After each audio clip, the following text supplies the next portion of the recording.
Welcome back to the Iron Insight. Thank you for starting your week off right with the Iron Insight every Monday morning at 4 a.m. I'm Bryn Welds, and today we are missing Andrew, Southern Leatherworks, the co-host, Mm-hmm. because he was at an event in Arkansas, a welding competition at Arkansas Elite Welding Academy. And so he's not going to make it because he drove overnight, but we've got a great guest, Clinton Lesh. How's it going? Doing good. Thanks for having me on here. So, Clinton, you're a metal artist out of Bozeman, Montana. You graduated from Montana State University with a studio arts degree, right? Yep, that is right. And it was kind of crazy when Cody Aljets introduced us to you because you have a massive following and your work speaks for itself, but I hadn't heard of you, it was kind of Mm-hmm. crazy. Yeah, no, I definitely just post a lot of the videos of making stuff and just kind of stay out of the way, I guess. But Cody and I met. He came to an art show in Colorado that he was probably 2 hours away from.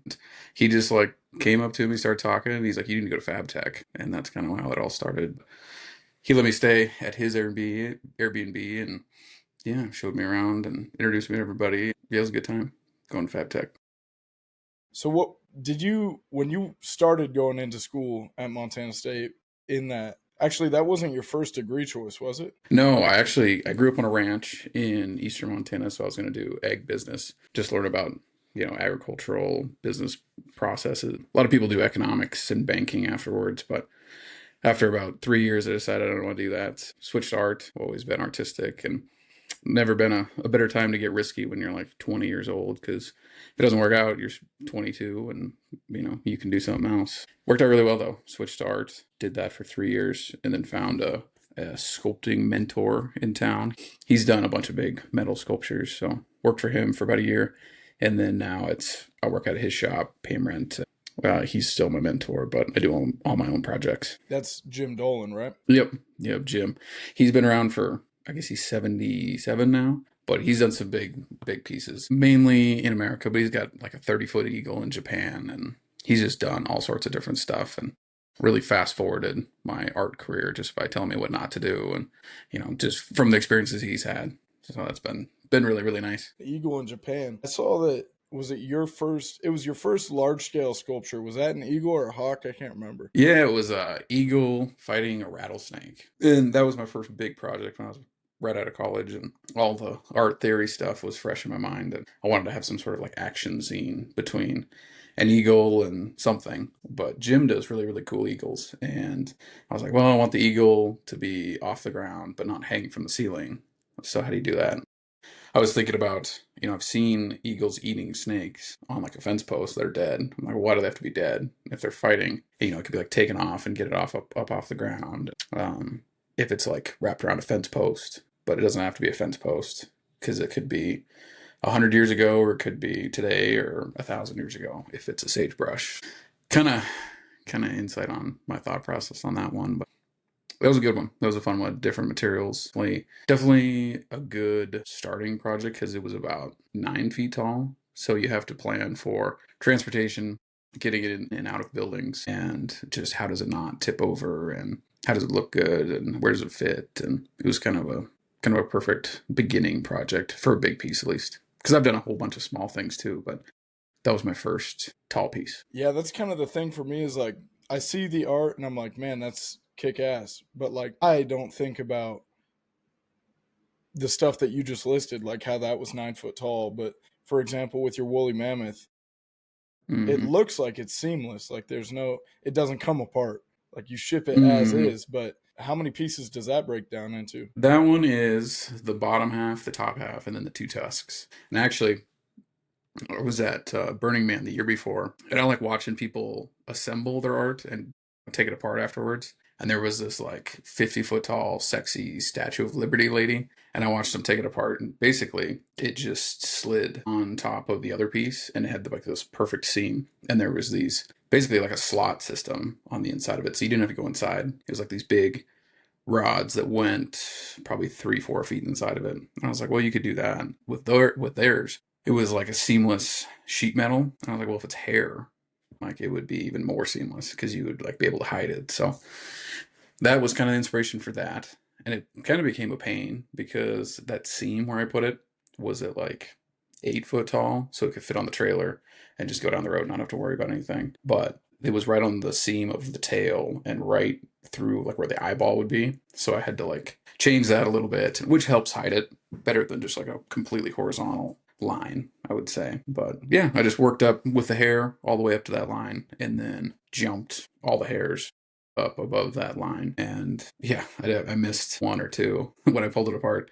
I was like, this thing, grabbed the top, started lifting, and I was like, this thing's not really going. And I get the whole thing pretty much off the ground, maybe like, quarter inch off the ground, and then went pop. And the top half flew like a foot up in the air and bounced, and everything came apart. And there was like 2 tack welds somewhere that popped finally, but didn't even get it on recording. I was like, it's fine. It won't come apart. And it did. Gone forever. But yeah, I would definitely do that style again. I think that really works well for big, tall pieces that slide together. Yeah. And that's 8,000 pounds, right? Yeah, I kind of did some math with how much metal I ordered.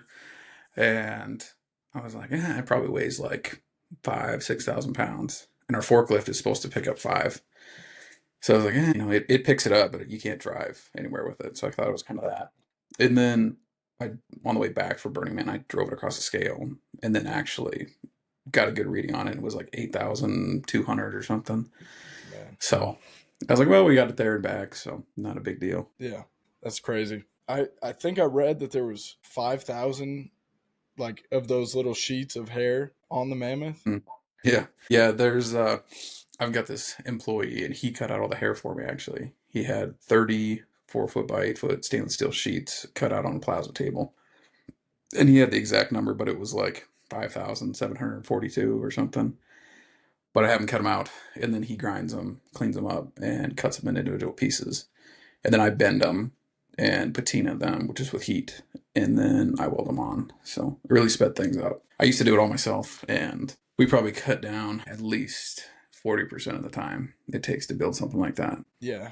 How big of a heads up do you have before the next Burning Man to know that your sculpture is gonna be able to be there? Or is the Mm-hmm. sculpture already built, or do you propose the idea? Yeah, so actually, right now is the proposal process. You have to send them basically a rough idea of what you want to do. Like last year, I said, I want to build a woolly mammoth. I might build a mom, a dad, and a baby, and it'll be made out of this material and look kind of like this, and send them like a price of what you want because they'll give you a grant to help cover the cost. They want you to ask for about 50% of your total expenses for the project. And then if that gets approved, you get, shuffled into the next set of cuts, which is more detailed. And if it's taller than I think 12 foot, you have to send them like engineering drawings and everything. Then they cut it down to like, I don't even know, it's like 100, 150 sculptures. But yeah, after that, I think it's like April or March. They tell you they pay you in April. I remember like April 1st, I got paid. So ordered all the metal, and the event is in the last week of August. So what is that? 8 and 3, so like 5 months ish. But yeah, so it's pretty tight. If you want to do something and just take it down there, you can just do that.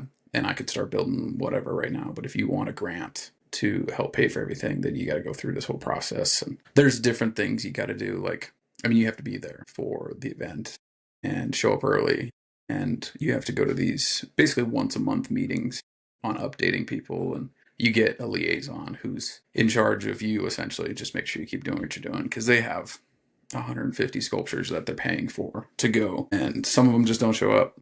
So you got to keep on people, and most of them are like group effort type situations where, if you're living in like San Francisco area, there's a lead artist, and then they have a whole bunch of volunteers, and they all come and work on a project during the weekend. For me, it's just like me and Cal, so works out pretty good. But maybe next year we could use some volunteers. I got some big projects planned for it, but we'll see. The deadline's like November 15th when you have to actually send them stuff. So, And but you got a bunch of different possibilities, I guess. yeah, huh. With those hairs, do you have a CNC plasma table, or did he cut those out by hand? No, we got a plasma table. Yeah, I taught him how to run that. He knows how to run the handheld plasma too, but it would take forever. and you wouldn't get the consistency of the hairs. Like what I do is I cut them out, and basically it looks like a big machine gun belt of 4 foot wide hairs. And each one of those hairs I drew separately, so they all look different. And then I have them cut them up into 6 inch wide chunks or whatever, and they're kind of randomized at that point. So none of the hairs look the same. But if you cut them out by hand, they would be extra random and not as aesthetically pleasing. So, and it just would take 3 years to do it instead of probably 2 months to cut out all the hair. Yeah, that's crazy. But Full-time job cutting out hair. yeah.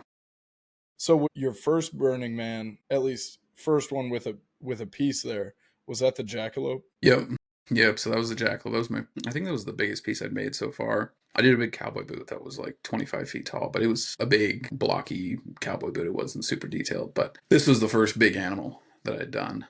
And Burning Man is a theme each year. So that year was Alice in Wonderland.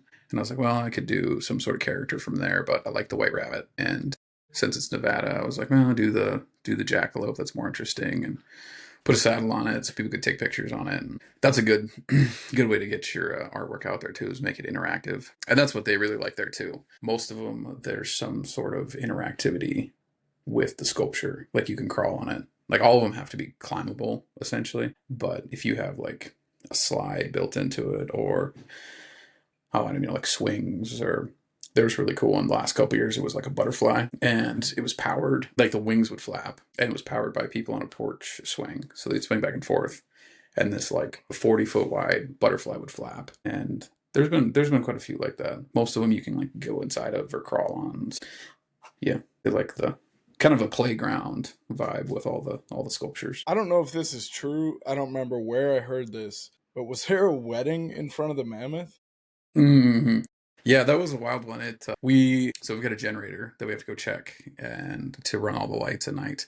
And we were going out there sunset time. And yeah, we were just riding up, and there's like 30 people in white standing around. And we're like, oh Jesus, this is like some sort of weird Burning Man activity or something. But there was people like standing right in front of it, and, looked like bride and groom. And we were just kind of chilling, watching them for a while. And we're like, let's turn on the lights when they say I do. And we kind of snuck around, and we heard them all yell and scream, like cheering. Then we turned them on, and it was like perfect timing. And went over and talked to them, and they're like, oh, that's amazing. And I was giving out, like Burning Man is a big gifting community. So if you do something for somebody, or they do something for you, you want to like gift them, because there's no money. So you just like give them things. But anyway, I was giving away extra pieces of hair that I'd made from the mammoth. So I gave them a couple of those. They gave me like their glasses that they had.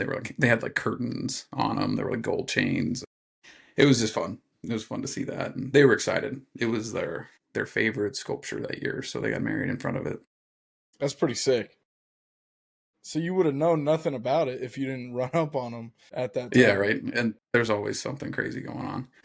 And that's that whole event, is it's all these side quests of, you think you're gonna go watch some musician perform, and then you see that there's like hot dogs for sale, and not even for sale, they're giving away, but just like hot dog stand over here. And then you meet somebody, and you're like, we're gonna go do this random thing over here, and then you just kind of, there's no plans there. It's all just like random adventure. So got stopped at a wedding. Yeah, that's nuts. And with the lighting inside of the sculptures, you said it's run off a generator while you're there. Mm-hmm. What about like the jackalope at a permanent location? Because what was the name of that ranch? Shippy Ranch. Shippy Ranch. So they have two of your pieces now, right? Yeah. So those guys, I built a big bull elk just off of like a whim. I was like, if I want to do more big sculptures, I just need to make stuff and have an example to show people what I can do. And they saw that one after I'd sold it, and they're like, well, we want one too, but we want it bigger and, more points and all these different things. But worked with them on that and got it all set up and finished it in, I think it was like April. And took it down and installed it, and they loved it. And he's like, I want to buy your jackalope too. So we kind of negotiated back and forth there and got it done. And he has a big hunting ranch down there, and it's in front of his saloon for his guests and his buddies and everything. But they just have it plugged into the wall. It's all LED lights on the inside. I don't know how many watts or amps or whatever that one took, but yeah, it was just one. I think they just have it plugged into the wall at this point. Nothing's caught on fire, so or turned off. But yeah, that is something to think about. Like, the Mammoth had twice as many lights as the Jackalope, so I had to like use multiple extension cords on the inside. Like I have these, they call them like vampire clip extension cords, where two lines coming through it, and then you just clip on these like female ends of extension cords onto that, and you can only have, I think it's like 10 amps running through it or something. So you had to use like three of them because there was like 30 amps worth of power going to it. So yeah, probably I think it was like 4,000 watts or something worth of lights. But I learned a lot about electrical on this because I was like, yeah, if I start melting wires and things don't work anymore, I'll be disappointed. Yeah. Are the internals of the sculpture, are they structurally engineered? No, the last two that I've done, I haven't got them approved before, but there's ways of structurally like examining them after once they're done, and they can check on them. And I videotape everything too, so if somebody really wanted to check it, they sure could. But yeah, if you're gonna do something for public art, they normally ask about that kind of stuff. For me, if it gets sold to a big city or something, they'll probably run a check on it and just send somebody out. We'll look at it. I definitely over engineer everything from what I've seen. Pretty much everyone I've talked to who does sculptural artwork. They're like, yeah, you're good. Like, it'll be fine. You're not building flimsy stuff. And that probably just goes back to like growing up on a cattle ranch was if you build stuff flimsy, the cows are going to break it. So just make it all overkill and you'll be fine. Is that kind of how you got started into like metal art? Were you around welding and metalworking while you were growing up, like on a ranch and whatnot? Yeah, it wasn't too much like art stuff, but definitely the repetitive and like OCD attention to detail was in that. We built a feedlot when I was like 11, 12, something like that. I remember one thing my dad was saying. He's like, people drive in here and they won't notice the 10,000 straight pipe posts that you put in, but they'll notice the crooked one. So that's kind of what I've done with a lot of my sculptures is, if it's a super repetitive process, you just kind of get through it. And I enjoy it. Like I kind of like zone out and when I'm welding on hairs and everything, but people don't notice the many, many things that fit in a pattern. But if it stands out of the pattern, they're gonna notice it. So that's probably bigger than just keeping it all cohesive, I would say. That's a good saying. So 10, 11 years old, was that kind of around the time that you made it on America's Funniest Home Videos? Yeah, right. Yeah, I was probably a little younger for that one, but we like tipped over backwards in this like electric Jeep cart thing when we were little kids. And yeah, my mom was pretty proud of that. It was like people don't know about it. It was kind of like the viral videos back in the day where they'd show the goofy things kids were doing or people, but it was kind of like predated Vine, I guess. Yeah. It was just on TV and it was pretty funny. Yeah, that was like a good little taste of being on TV. Yeah, I was born in 2004, and I barely remember America's Funniest Home Mm. Videos. I wonder when that did go away, but yeah, that's funny. Yeah, it was definitely like a precursor to Reels or TikTok or anything because it was quick. It was like, 30-second video, 5-second video of people just being goofy. Yeah. And most of your sculptures are kind of like Western inspired or Montana like Mhm. ish inspired. And you try to source as much of your materials locally as you can, right? Hmm.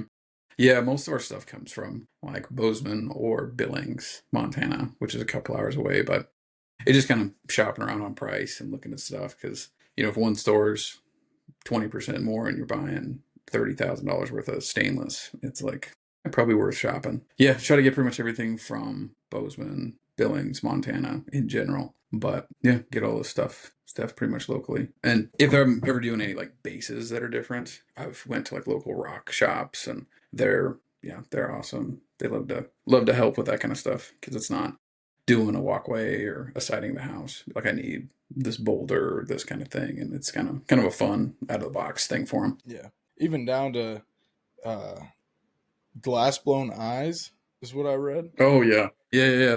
The Mammoth has hand blown glass eyes from a guy in Townsend, Montana. It's Goose Bay glass, and yeah, I mean, there's a couple people that have hand blown glass around us, but that was the first one that like I'd heard of. So I went up there and talked to him, and I was like, hey, I need 4 jackalope eyeballs. He's like, I don't know what that means, but I'll do it for you. So just kind of work with him on that. But yeah, he's really good at it. I told him I was like, I want a dark looking glass eye. But then when you shine lights through it, I want it to be like swirly and have different colors in it. And he nailed it on both of them. The jackalope was more like blue and brown and kind of looked like galaxy type. But then the mammoth was more like yellow and purple when you shine lights through it and had like this Milky Way swirl in it. It was awesome. I got like eight eyeballs from him. And they're just like basically an orb that he blows and then cuts them so they're like a bowl essentially. But had him do like 8 so I could pick out my 2 favorites. And I broke one just messing around with it too. But I think they're like a 1/4 inch thick, which is Wow. super sturdy for glass. Because I was telling him, I was like, just this is what's going to be. And yeah, he definitely compensated for it. Because if you made them really thin, people could mess with them or something. Or if a bug hit them going down the road or something. But yeah, those worked out really well. And I just siliconed them in. I put some like metal tabs, kind of like on the back of a picture frame, so it wouldn't come out, and then siliconed around. And it was kind of a nice effect too, because they didn't fit perfectly with the metal, but with that silicone, it kind of looked like it was wet in the corner of the eyes and around like the eyeball. I was just gonna ask how you secured those in. Mm, Is that kind of just, oh man, it seems like such a trial and error, like hmm with everything Yeah, in sculpting. yeah, pretty much everything. You're just like, it's like when you're trying new things and they don't work, you kind of save those in the back of your mind too, because you're like, well, that turned out more like a scale of a reptile vibe on that piece, but you kind of put that back in the back of your memory, and you pull that out next time you want to do something like that. So there's always you're always learning on those mistakes. And but the nice thing about metal too is it's not like wood where, if you mess something up, you kind of just got to restart. Or I did a lot of ceramics in college, and that was their whole thing, was like, yeah, just squish it down and wedge it back together and then restart and do it again, or just throw it away, like just make another one. And with metal, it's like, yeah, you don't like that, you can cut it off and re-weld it on, or you can forge it into a totally different thing. And that's what's really nice about metal. It's very forgiving. Yeah. What kind of equipment do you work with? Like you said, you had the plasma table. I know you run a hmm Miller welder, I think. hmm Yeah, so we've got a handheld plasma, CNC plasma table, and then we've got a bunch of MIG welders. So we had a bunch of millers, and then I got approached by HTP America welders at Fabtech, and they sent me one, and I've been trying it out. So I'm gonna make a video for them, telling them what I think about it. We've got like a big blue power hammer and some forges, and yeah, just kind of like all the typical welding shop equipment. I've got a big kiln for ceramics because it gets up to like 2,000 degrees or whatever. But put the hairs to heat patina them in there, and it makes them way more consistent than just doing it with like a flame. And it's way faster, obviously. But yeah, trying to think of what else we got for custom tools. Got some fabricating tables, which are pretty handy when you want to build like bases and stuff. But yeah, nothing too crazy. No big secrets in the shop. Yeah, I watched you when you were torching like the fly for this current trout that you're building. A 30-foot trout is what you're building. Yeah, I've been trying to pitch them on that. They haven't accepted my idea yet, but we've got the fly built, and they think it's pretty cool, but they're just not ready for it yet. Well, that's what. Yeah, a big fish would be cool, but they haven't committed to it yet. Yeah, that fly turned out pretty cool though. That's the biggest one I've done. It's probably 5 feet tall, and then it's on 3 foot of pipe at spin, and it's pretty much the same thing as like tying a fly, like that you'd actually use for fishing. So you just start with the hook, and then you start adding just each layer, like you'd see in a video, where there's the pieces coming off the back, and then the wrapping in the middle, and then the wings, and all those different things. And that's how I figured it out, was just watching fly tying videos. What was the big like mirror polished ball? Was that, to me? I was like, what the hell is it? At first, I thought it was. I didn't know what you were Mm-hmm. building. I thought it was a damn Christmas ornament. Right. Yeah, I just looked up online. I think it was like a 6 inch metal ball, and they came up, and there's every color you could ask for. They're probably like a 16th inch thick, and they're stainless. So just I poked a hole all the way through it and ran that rod. Then so it's not like structural at all, just because it's like a very light stainless steel ball. But yeah, just welded that on there, and I think it looked kind of cool. It's not a very accurate fly because you're probably not going to have a gold bead on something that's supposed to float, but they loved it and they thought it was cool. So, and that's kind of the line with a lot of sculptures is, do you make it 100% accurate to real life, or do you kind of take some artistic liberties and do the things that look cool but aren't maybe completely accurate? So most of what you're building is like stuff that you want to build. Not a lot of it's been Hmm. commissioned beforehand, right? Hmm. Yeah, it's really flip-flopped. When you're starting, you're just building stuff so you can, potentially sell it like it's all in speculation. And then, people will see what you're doing and then they'll commission you to build stuff. And it's their idea, which is great because it's already like paid for and everything. It's a big step, definitely getting commissioned to do things. And then eventually when you're doing just commissions, you're like, dang, I wish I could do some of my own ideas. That's the struggle to get back to. So you have, but if you can do both, I think is the right amount. Do a couple commissions and then do a couple of your own and kind of flip flop back and forth. And you take more risks when it's just your piece, and you can show people what you want to do more of at that point when it's not being commissioned by somebody. Kind of like with the burning man thing, that's what's great about it is it's like a financial safety net to build really wild stuff, and you're not gonna lose a bunch of money if you build something crazy and you don't sell it for a while. But if somebody commissions you to build like a big elk or a cow or something, then that's paying for your speculative pieces as you build them. Once you sell the big speculative pieces, you feel pretty smart about doing them. You briefly mentioned that boot that you built before. How big was that? Hmm. Because that was max height on your forklift. I saw that. Yeah, right. Yeah, that thing was it was 15 feet tall in the shop, and then I welded on the base, which is under 10 foot, and it's at a local boot store, actually in Bozeman. But yeah, that was a big one. It took probably because I was working for Jim part time at that time, so I was like, I'm gonna work on my boot today or this afternoon, and I'm work for him, and kind of back and forth. That was a good lesson, and like working with other people because we had to do a giant base for the boot just for like wind and everything because it's gonna catch a lot of wind, and out there where it's at, it's kind of exposed. So found a concrete guy, talked with him, kind of figured out the engineering on that, and then like just working with the crane people. We had a crane come in, which is way easier. Like we could have hauled our forklift down there and like tried to make it work, but I think the crane charges like $200 an hour, and he was there for 15 minutes. So he just picked it up and charged us for an hour and set it on there. And yeah, probably one of the biggest things I've learned from Jim, my mentor guy. He's always about like you need to make install as simple as possible. So if you can do work beforehand and the day of like putting it on and getting it installed is like as simple as you can possibly make it. So that one poured the slab, and we had these J bolts sticking out of it that were like 3 foot into the concrete slab. I think it was 4 feet deep, 10 by 10. So like 20 yards of concrete or something crazy. But then I built a plate that all the holes lined up. So when we showed up and set it on there, we just set it down, brought an impact gun, and just hit all the nuts with it. It was done. Like you just kind of drive away. And with all my other big sculptures, you can, like the elk that went to the Shippey Ranch, built the base so it can be buried in the ground. Basically, just like a big flat sheet, and then have the feet structural supports go up to the bottom of the hooves, like a foot deep in the ground, then bury dirt.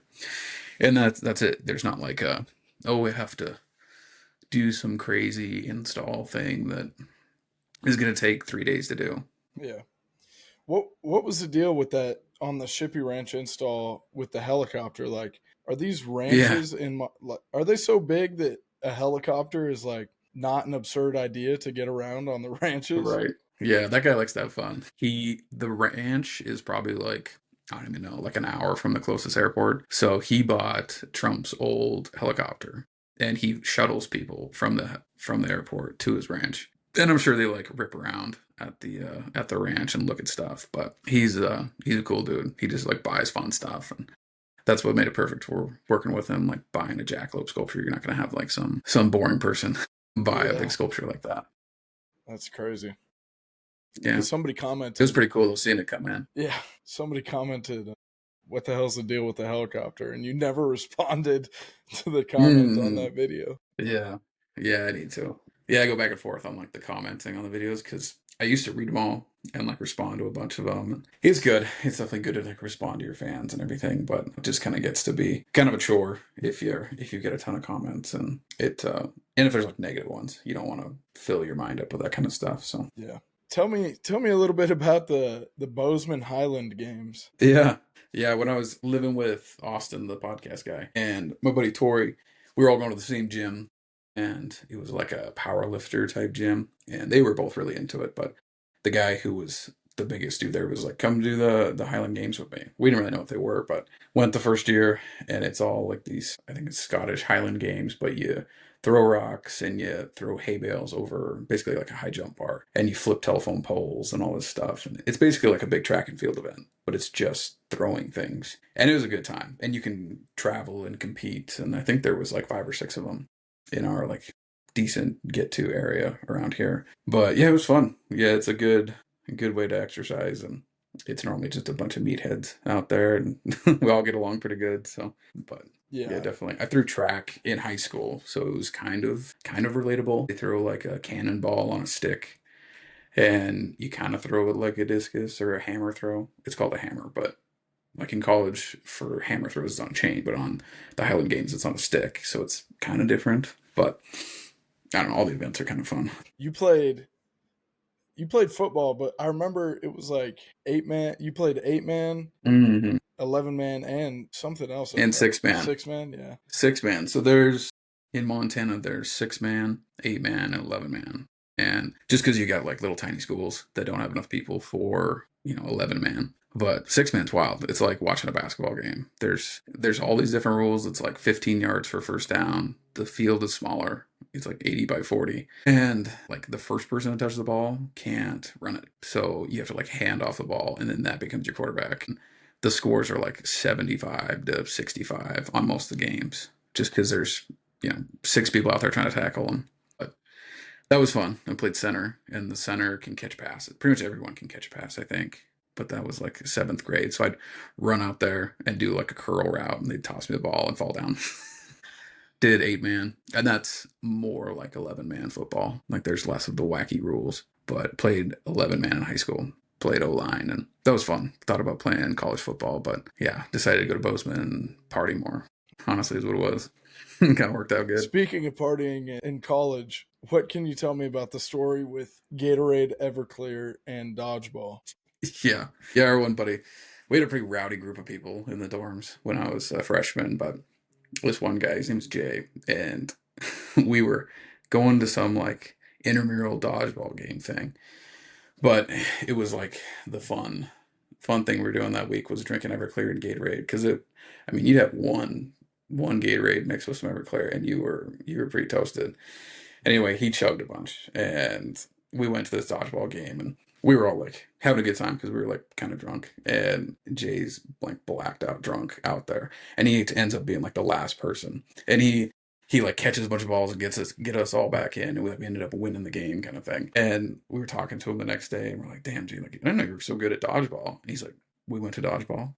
And he had no idea. He was just gone the whole time. So that was kind of the Jay experience we had. That's hilarious. But we had a lot of fun. A lot of fun in college. You had told me that you either grew up with or you were friends with a guy that wrestled Nash Hupmaker, who wound up playing for Nebraska. They called him the Is he the polar bear? polar bear. Yeah. Okay. Yeah. Yeah. My one buddy in college. I don't think he ever wrestled him, but he was like around him a lot. He went to school in South Dakota and was like a big time wrestler. But that I saw videos of that polar bear guy when I was in high school, and I was like, oh, that's what college football and wrestlers look like in high school. Yeah, Nash was 177-0, I think. And then Hmm. something happened with the Nebraska wrestling team, and he like they needed somebody or something, and he ended up joining like his senior year and wrestled. And but now he's on the Tampa Bay Buccaneers. So Oh, I didn't know that. yeah, Is he playing defensive tackle or? yeah. Yeah. Did you know him in high school? No, he's actually he would probably be like what? So if he graduated college last year, probably like 5 or 6 years he spent at UNL. Oh yeah. So I don't know. I graduated high school in 22, but yeah, Yeah. Huh. Yeah, he's a big dude. Yeah, it's pretty impressive when guys that big can move. yeah, but yeah. So with Montana, like, was the Trout? Is that for Burning Man next year? The trout. Which That you're with a 30-foot trout that you're. Oh no. No, I'm not. I don't think I'm gonna do a trout for Burning Man next year. Those that fly couple, they have a pond right next to their fly, and I was, teasing them about it. Put it online. Maybe somebody would want something like that. But for Burning Man next year, I've got a couple different ideas. I've done a jackalope and mammoth. So kind of leaning towards that kind of thing where it's like if it had like a buffalo, it would be a hairy big animal, but be cooler if it was like a extinct animal or mythological or something in that kind of deal. But the theme this year is like the tree of life. Essentially, it's called Axis Mundi, which is like the center of the world and center of the universe kind of thing. But most people depict it as a tree of life. And there's like Norse mythology, like Thor and Odin and all those guys. They have a tree of life, and there's like 10, 15 different figures involved with that. Like a stag and a squirrel and eagles and all these different things, people. But then there's, I was looking up there's something about Tibet, and they have a mountain that's like Axis Mundi over there. And in Christianity, it's also the connection between like heaven and earth.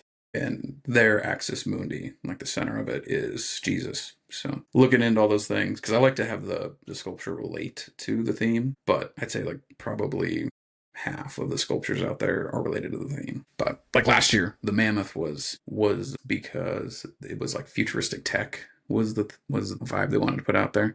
So I was like, well, everyone's going to do robots and spaceships and all this typical futuristic stuff. But this colossal bioscience company is cloning mammoths. So in the next few years, they're supposed to have a baby mammoth running around. So they're like a futuristic animal and an extinct one. So kind of fit right in on that. Yeah, that's kind of sick. And when you mentioned bison, I forgot you had built a bison previously, or probably a Mm-hmm. couple of smaller ones I thought I saw, but you also Mm-hmm. built a big one that got put inside of a building, right? Mm-hmm. Yeah, that was a good one. That was the second big sculpture I did, but it was around in the shop for like, man, I think I had it for like 2 years. And just randomly, this lady drove by and drove by the shop and came in, and I was the only one in there. And she's like, hey, my name's Lindsay. I'm Nick Faldo's wife. Was like, you know, acted like I was supposed to know who Nick Faldo was. And I was like, oh, that's cool. Like, I'm Maddie Broad's boyfriend Yeah. at the time. It turns out that Nick Faldo was like the top 5 best golfers ever. And he lived probably like 10, 15 miles from where we're at. But she loved the Bison, and I got her phone number, and she texted me like a week later, and she's like, hey, I want to buy it. So, and then they had to finish their house and everything. So it sat around for a little bit, but I got it installed in their house this year. It was actually in like their party barn is where it's at, but it looks great, and they love it. Nick's a cool guy. Lynn's is a cool lady. So lady, it's Sir. What is it? He's knighted by the Queen, so What? it's Sir Nick Faldo. Yeah, yeah. He won all sorts of golf tournaments. So the Queen Elizabeth knighted him. So he's yeah, Sir Nick Faldo, and she's Lady Lynn's Faldo. That is But kind of hilarious. cool. Mm-hmm. Yeah. She walked in and said, "Hey, I'm Nick Faldo's wife," and you said that back. Yeah. She's Was a cool lady. I thought was it previously in like some sort of economic development building? Oh yeah. Yeah, I was trying to figure out a way to display my artwork without being in a gallery. Well, the galleries around us charge 40-50% commission. And Wow. I had a high school friend. She was running this building in Billings, Montana, and they're like, we need artwork, and they wanted to do like a rotating art. So like once every quarter, they bring in something new. So displayed it in there for like 4 months, and then just swapped it out. It got good exposure, but it was like, and that's like another thing is just like learning how to work with different people and try to find different ways of displaying your art and install, and like that was way more difficult installing it in there because we didn't really know what we were doing. I had scaffolding set up, and I just had people grab it and pick it up and put it on the wall. But at the Faldo's place, we had it's not a man lift. It's something I rented from the local rental place, but kind of like a man lift. But I mean, you just crank this big hoist up and push it up against the wall, and it was super easy. I think it was a materials lift. I think is what it's called. So is Nick Faldo like from the UK or Yep, he's from England. okay, just lives So in yeah, Montana? right. Yeah. No, he likes living out here, and they travel a bunch, and he's like I think he's a commentator on the Golf Channel and designs golf courses, and yeah, I had no idea. But he's like I mean, you got Tiger Woods and you got all the famous golfers, and he's right up there with them. So I was like, well, it's kind of like meeting Joe Montana of golf Yeah. Man, that if you're a is football fan. wild. So The people yeah, that you've met. yeah, Just it's getting through crazy. that. Like, yeah, the art stuff's weird because you just have like random famous people that hit you up, and it's like, oh, that's cool. They're just normal people. Like every rich or famous person I've met, they're all pretty cool. It's It's people that are like on their way up that are trying to be rich and famous. They want to act cooler than they are, I guess. Do you ever ask them like how they found you? I'm sure a lot have found you from like Mhm. Burning Man or something like that, or maybe the local news. But what? Yeah, a lot of it's through social media. A lot of it's just everyone's kind of addicted to their phones at this point. So they just see cool videos and um, sometimes it's word of mouth. That's less common now. I don't really do any advertising anymore. I did a few like targeted Facebook, Instagram ads, but other than that, it's pretty just organic through social media. And like Bozeman's kind of the next like I don't even know what you want to call it, but we've got Big Sky right next to us, which is a big ski resort. It's kind of like Aspen or any of these like big famous places, but there's a lot of, I don't know, like semi-famous people that visit, and you just kind of run into them randomly. Man, that's freaking wild. Hmm. And it's also weird because I looked you up on TikTok, and I know you don't Yeah. post on there very much. Like I think the last post was May Hmm. 12th, I think it was. But uh, see, for me, my following is all on TikTok. 50,000 on Mm. there, and then like 3,000 on Instagram. Whereas you have Mm. 101,000 on Instagram and Hmm. 2,000 on TikTok. When the algorithm's a lot more forgiving on TikTok. So that's crazy. Yeah, I definitely need to get back into the TikTok. When Trump was going to ban it, I was like, yeah, it's kind of like a lost cause. It's going to be like MySpace or whatever. Yeah. So I just kind of quit doing it. But I was wrong. I was very wrong about that. It's probably more popular now than it was when I was doing it. So, and I could take the videos I have on other social media and put them on there and probably grow it pretty quickly. But it's just a matter of doing it. I like the yeah. I was like, I'm gonna get rid of TikTok. I deleted TikTok too, just so I quit watching as much, and just probably doubled the amount of time I watched Instagram and Facebook is all it did. Like I didn't look at my phone less. Yeah. But TikTok would be good. I need to get back on there and kind of getting to the point too where they'll monetize your videos too. So it's you're not just hoping that somebody buys something because you made a good video. They're like actually going to pay you for the ads or whatever they're making money on. Yeah. But Well, I appreciate the 50 minutes of great content. Here's something we ask every single guest before we end each interview. What is your favorite genre of music to listen to while you work or weld? ooh, I think it kind of depends on what I'm doing, honestly. Like if I need to do something super meticulous and it's like really fine detail, I'll turn on like Coulter Wall or like Sturgill Simpson or something that's like slower country music that's like calm. But if I need to like get going in the morning, I'll put on like some EDM, like fast paced music. What's the freaking like disco lines? Like the new super poppy, like EDM rave type music and just jam out and drink a bunch of caffeine and make the same thing 100 times or whatever. Yeah. But I'd say like randomly, just like turn on music, it's probably more like alternative country stuff, like Sturgill and like Treaty Oak Revival and those kind of guys, and podcasts too. Yeah. I like listening to all the educational podcasts. I commented on one of your videos the other day. It was like, I think it was liked once for the video, or liked once for the sculpture, liked again for the song, or something like that. Mm-hmm. Nice. But Which song was it? uh, it was definitely, I want to say it was Charlie Crockett, but I could be wrong. It could have been Mm-hmm. Sturgill, though, because I love Sturgill Yeah. Simpson. But Mm-hmm. yeah, it was one of those Yeah, he's a Firefly good dude. videos. Oh, Or nice. not Firefly, oh, it was Charlie Crockett, One Trick Pony. That's what it was. Oh yeah. Yeah, he's awesome. I actually met my wife at going to one of his concerts. We just kind of like cross paths That's crazy. going to there. And we've seen him a couple times since, but he's a cool dude. But you Yeah. met him? No, I haven't met him yet, but just like paying attention to what he's been doing and Yeah. like the big feud they've been having with, I think it's like Gavin Gavin, Adcock. yeah, Zach Bryan and all those guys. Yeah. Just drama filled. It's pretty fun to watch though. Yeah, it is.